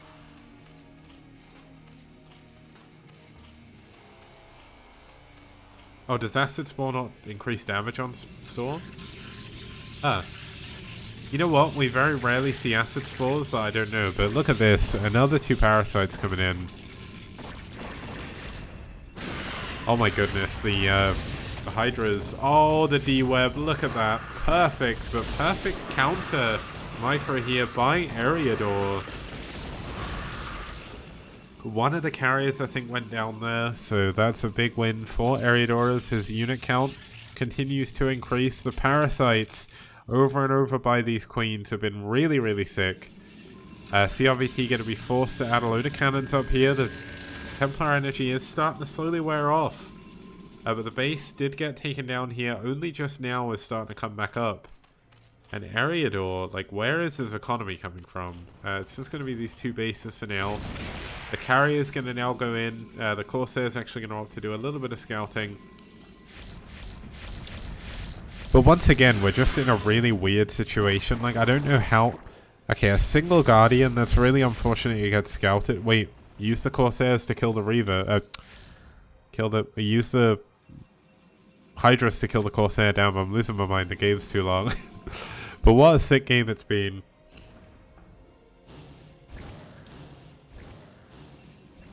Oh, look at that ensnare. So much green goo on all of these Corsairs, making it a little bit harder for them to rotate around the map. But Eriador can't do any damage. He can't find an in. Another Parasite going down. And oh my god, an ensnare on the carriers. Oh my goodness, the Hydra's getting on the bottom of the carriers here. They're not going to be able to get away, but look at this. They're getting over the cliff just. 2 of the carriers survive. Wow, after all that, he saves 2 of his carriers. That's a massive deal, and there's still nothing. Absolutely nothing that... Oh, okay, here we go. This one lone guardian is going to take out all of the oh no, never mind. Guardians do not like storm.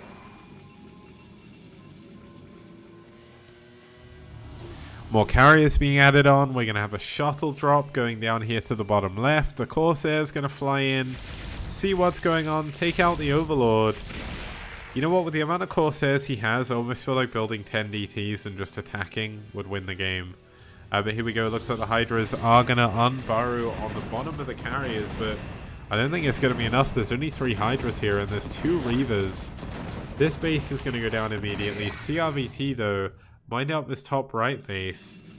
His right hand base is almost mined out and his top left base is almost mined out as well, so...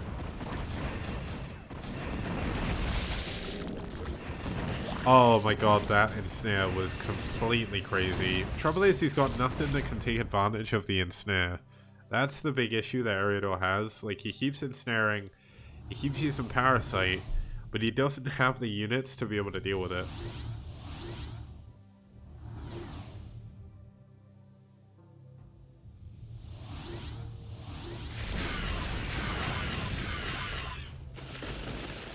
Okay, here we go again.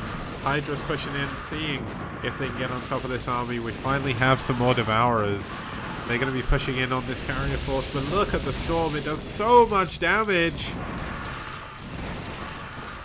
I think we've finally got to the end of this game, maybe. Eriador is struggling. He's got so few units. CRVT's Golden Armada still holds strong. I was kind of hoping we'd see a large amount of kills on the carriers, but he's been trading carriers away so frequently. There's not a huge amount on them, but... Oh my goodness, he stormed his own carrier to death. Okay, Defiler Mound is going to go down. I don't even think Consume is done yet. I've not seen a single Defiler on this map. Like, if he had Defilers, Swarm would save everything from the carriers. That's kind of how weird this game is, but 3 ReV's going to take out the pretty much the final bastion of hope of Eriador in this game. We're going to have one last engagement here, one last shot at trying to keep everything alive. I mean, there's still so many acid spores, but unfortunately, like, there's just not enough units here anymore. Eriador is down to 1 base economy.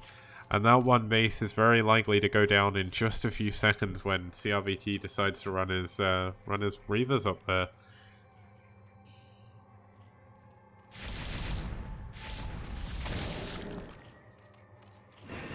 Okay, so the carrier's moving in, gonna take down the gas.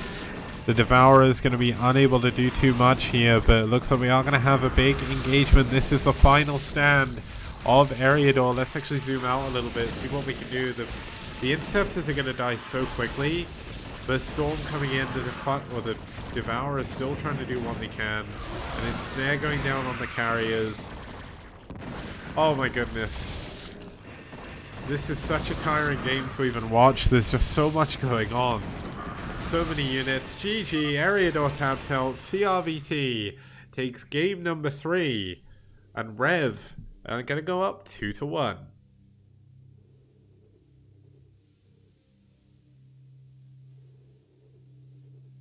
Games like that are insane because honestly, it's so difficult to cast them solo. Like, man, 42 minutes of the absolute craziest PvZ you'll likely see outside of Abby versus DK. I mean, we're in week 2 and we're already getting games as epic as that. That's insane. And it's so good to see so many amazing games in the STPL. Huge shout outs, of course, to the players. So we're up 2-1 for ReV. And the last time they met Red, it did not go this well. And they're going to be on match point as we get into game number 4. It's going to be on Carthage 3, but I'm going to take a quick break. just to give my voice a rest. So see you guys in just over a few minutes.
Yep, that's me. You're probably wondering how I ended up in this situation. Well, I was playing an EGM fight night, and it just so happens in round 1 I played up against Terra. I've always said that I have bad micro, but this was on another level. StarCraft released 20 years. Ah!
Welcome to the second of our...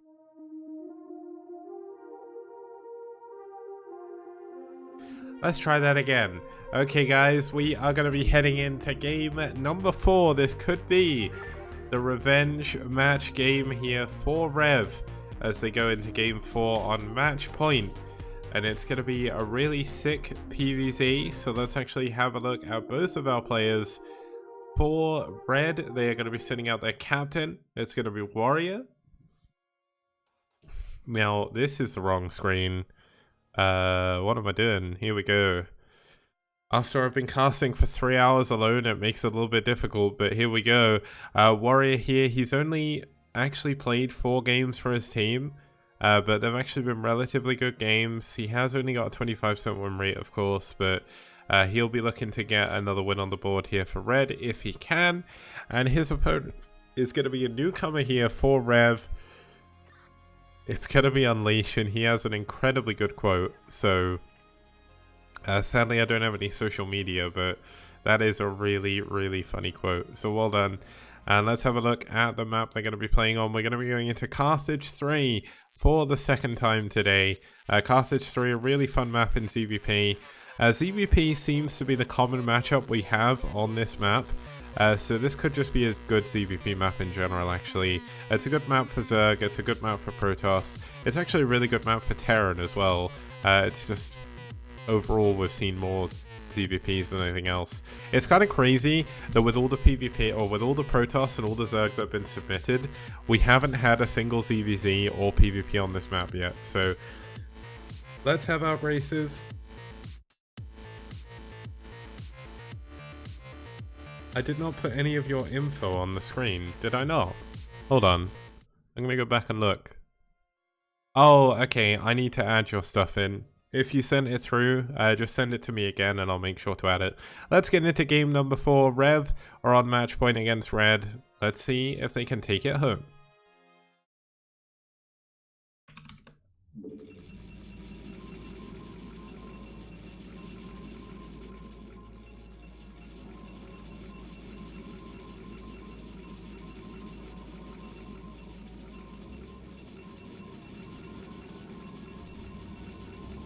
Okay, starting us off here in the top left-hand position, we do have the blue Protoss fighting for ReV.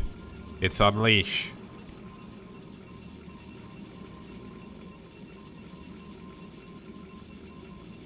And spawning down here in the bottom right-hand position, we do have the red Zerg fighting for Red. It's Warrior.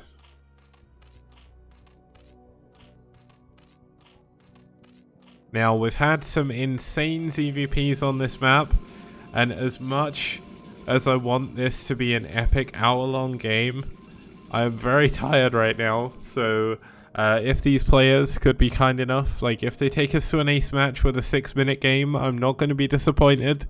An ace match would be incredible, and I will obviously be 100% enthused for any possible long games, but I've just casted a 42-minute game from CRVT and Eriador, which is definitely going on the must-watch list. And I woke up at 7 AM this morning, so it's rough, but I see there's a good number of Europeans.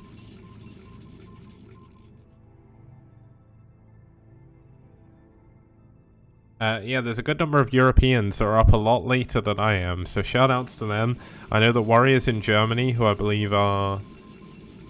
Germany's only +1... Yeah, Germany's on CEST, and so is Sweden, if I remember correctly, but that's still, it's nearly 1 AM for you guys on a Monday night, so shout outs to you for staying up, guys. It's crazy.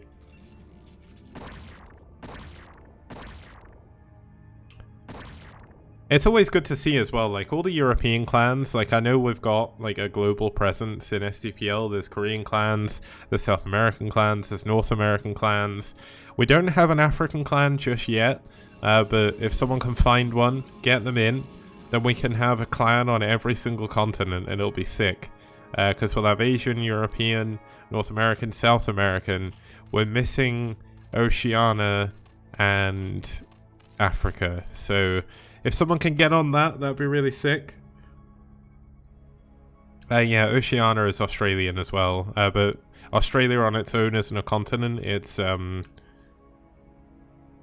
Oceania. But the cool thing is as well, like, can't remember what team it was, but today someone posted the roster changes that they're adding 2 Japanese players to the rosters. Like, I didn't even realize there were Japanese people that played Brood War. That is so sick. Now, Warrior's going for the aggression here, but a little bit of a misrally. Gonna get his Lings caught up on the temple. That's gonna cause a lot of lost attacking time, and Unleash is gonna be feeling pretty good about that, but can Warrior still break through? Oh yeah, we would need Antarctica Elite as well, so... oh, that's unfortunate, but we get some penguins playing. That'd be amazing. We should train penguins to play StarCraft, but here we go. Looks like the... oh my god, the Lings are gonna get in. Is this the 6-minute curse activating? Is this the 4-minute curse activating? The cannon is gonna go down. There's gonna be 2 Lings in the main. Oh my goodness, the probes have been pulled. Obviously, 2 Lings on their own can't kill all these probes, but they'll do their damned hardest to see if they can. One of the Lings nearly goes down. But if Warrior could micro this properly, these Lings are going to stay in this base for a very long time. Now, Warrior back at home is actually building up a lot of money. I'm not sure what he plans to do with it right now, but I think he's spending a lot of his APM here trying to do something with these Lings, just seeing if he can find any damage possible. It's 17 probes against 12 things here. Yeah, the thing is, it's week 2 Cubs, and Warrior doesn't really play all that much for his team. He more manages the team from the up bit. The up bit? What the hell am I talking about? He's like a super manager, though. He does a really good job keeping Red in check. But here he is. He's sort of jumping in for this week. Maybe they needed a 4th player. It's been a bit of a weird time in Europe and that, because there's a lot of holidays going on. And I think today is Rosh Hashanah as well, a Jewish holiday. I think that's Jewish New Year, if I remember correctly. I should know this because my stepfamily's Jewish, but unfortunately, brain is completely frozen right now. But in terms of what's going on back at Warrior's base, we've got 1 hatchery, 2 hatcheries, 3 hatchery there. We've got Unleash going for an extra cannon just to be sure. And no Stargate just yet, because the Cybercore just finished. But the Ling... Oh my god, the Lings are still doing damage in the main. There's 5 kills on these 2 Lings. Great moves by Warrior keeping these alive, by the way. This is not easy to do. Like, yeah, like you can watch a pro game and it's like, oh wow, Jaedong has kept these Speedlings in this base for like 10 years. And that's fine, because Jaedong plays at like 500 APM, but... This is Warrior. He's got 263 APM, and he's using it really well. Keeping that Ling alive for as long as possible. Oh, unlucky. The Ling does go down, but that's a lot of lost mining time by Unleash. And that's the kind of moves that Warrior is going to have to get if he wants to take us into the ace match here. Because Unleash, he's got his second base. His economy is looking... okay on that base at least. Obviously the main lost a lot of probes, but you can already see probes are being transferred back. Stargate is going to be on the way. I think I clicked on it before. Now, this is the weirdest position Stargate I think I've ever seen. How do you get your units out? I think he's just walled his units in his main. This could be a little bit problematic a little bit later on, but let's see if that comes into it. Maybe he's going to plan to go for a big zealot timing. Now, unfortunately, the rally point woes are catching both of these players out a little bit. Now, this is Unleash's debut game in the STPL. I'm not sure of his skill level overall. Maybe if there's any revs in the chat, they'll be able to know.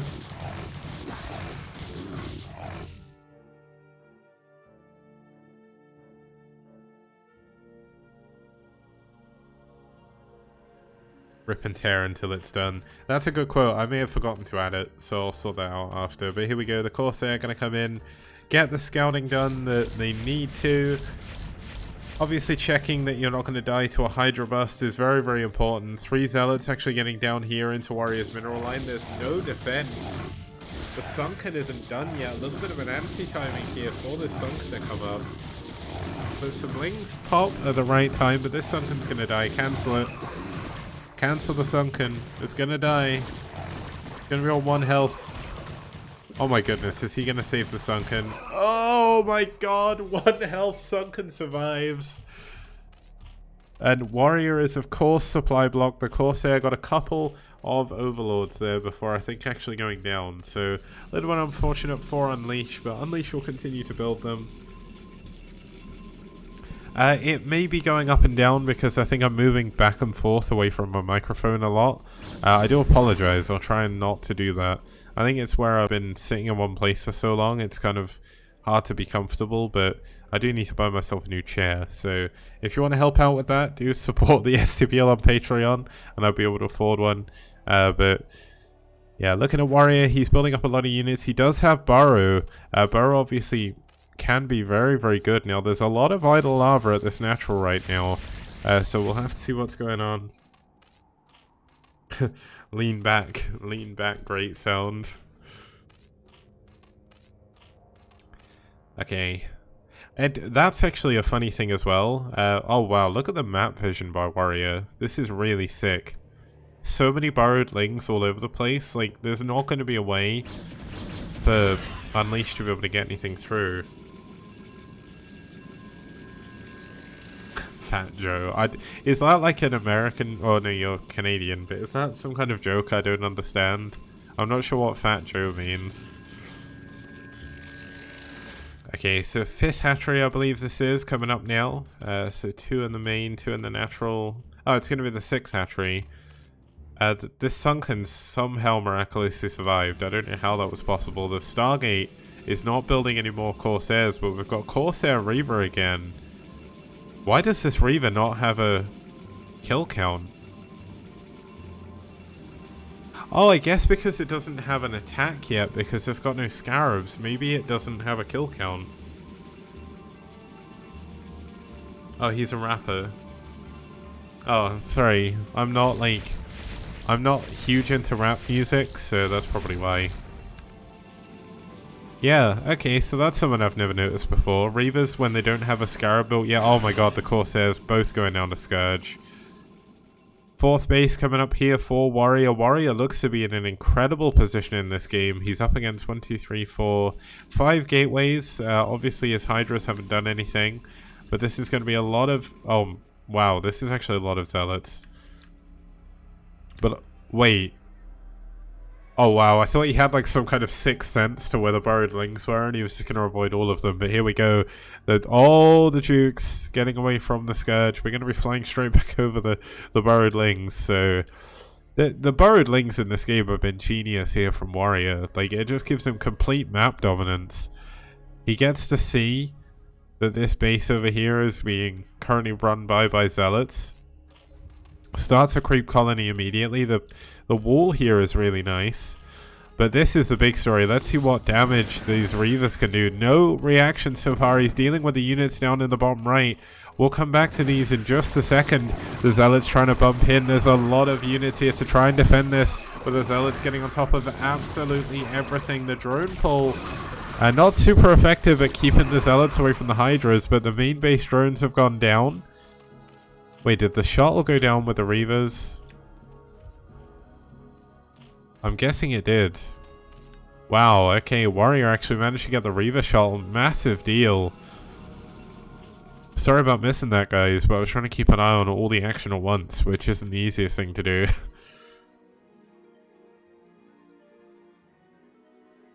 I do know Man's Not Hot. That was a sick parody song. His second song about, like, Man Can't Dance is good as well. I can't remember what it's called, though. But there we go. Looks like we are going to have another engagement in the middle. Nice snipe on the High Templar, but not before taking a lot of damage to the Storm.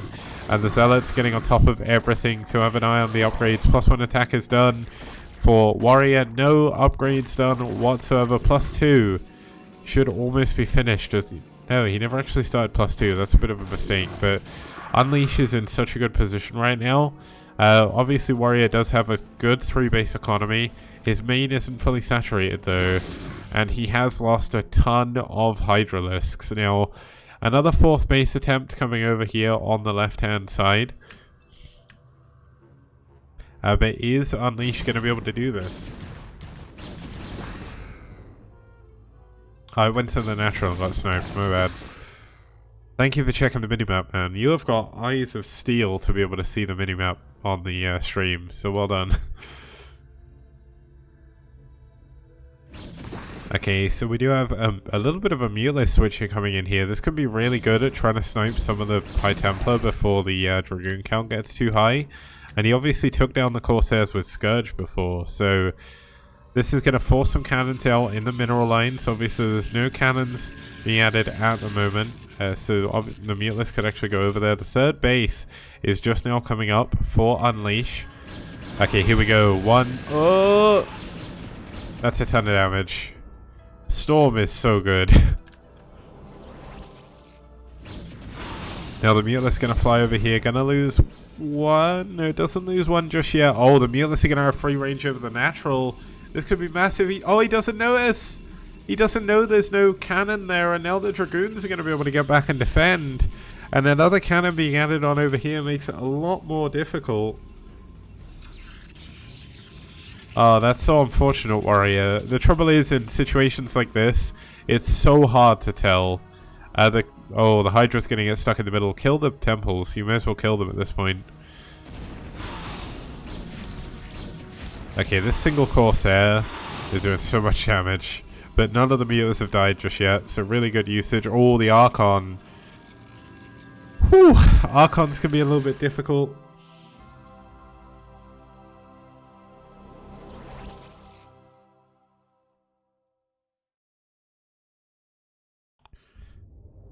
Okay, the Hydras are in a good spot here, but the unit count by Unleash is ridiculous right now. His army is going to be so strong. Still no +2 attack though. With +2 attack, this would be very different. He'd already be miles ahead, but looks like we are going to have a bit of engagement in the middle. The units haven't been cleared out, but oh, nice snipe on the High Templar. There's only one storm left, I believe. No, 2 storms left on this High Templar now. Or is it? No, it's about to be 2, but close enough. But let's see if he can get the snipe on it. Good engagement. Big, wide concave here. Going to make it very difficult to snipe everything. Oh my god, the storm! Doing so much damage. The Archon's getting on top of the mutas as well. And unfortunately, I believe this could be it for Warrior. He's losing his entire army. Unleash is crushing his way through right now. And the Archon's getting on top of everything. +2 attack is almost about to be done. And Warrior is in a very difficult spot now. The defense on all the bases is relatively good, but without any army, it's going to be so difficult. Now, this link could actually unburrow and cancel this base. That would be incredibly sick. Hive's not done. GG. Warrior knows there's not really much he can hold on to. Taps out, and that's going to give ReV the win over Red. So it's kind of cool to see, looks like I need to take myself back to the camera. It's kind of cool to see ReV coming back with such a strong team this time.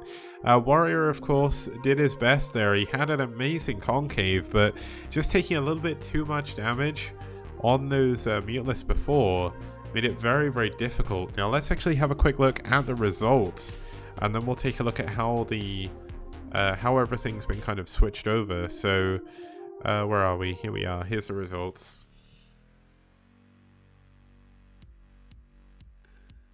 Okay, so ReV taking a 3-1 victory over Red there. Red, of course, doing a good job this season so far, but unfortunately not managing to find the wins in the games. Eriador against CRVT was so unbelievably close, though. We could have definitely had an ace match on this series. Now, just throwing it back to me for just a second, of course. I appreciate all of you guys' support. The viewer count for STPL has been up so far on Season 2. I appreciate it a huge amount, so thank you for always coming in to tune in. I hope you have fun, mainly. I know I was solo casting today. Hopefully Rapid will be back with me as of next week. Or as of Wednesday, maybe. And that way we can get some duo casting going again, but yeah, it's really awesome. Let's actually have a quick look at the team rankings and how that's been affected by today's game. It looks like Red's loss hasn't been fully added, so I need to go back and check what happened there. Maybe revert the database and re-add all the games, but that's fine. That's not a problem for you guys to worry about. Let's ignore this screen for now. This hasn't updated, so whatever. Doesn't really matter. Let's go back here. Huge shout outs once again to our sponsors. One final shout out as well. I'm just going to post this in the chat from my phone. If you go to the Matrino link, which is going to be here, and type in LSTPL as the code, you can enter 50 cents into the prize pool completely free, courtesy of Matrino. The prize pool currently sits at $63.50 on Matrino, plus the $500 from Liquipedia. Essentially, we'll be able to get going. Obviously, the bigger the prize pool, the better it is. The more money we can generate for the scene as well will be much better for the players. and it could lead to some bigger sponsors overall. So huge thank you to everybody supporting the STPL so far, be it monetarily or just watching. Hopefully you all enjoyed the show, and I will see you guys on Wednesday for some more games. Have a good evening.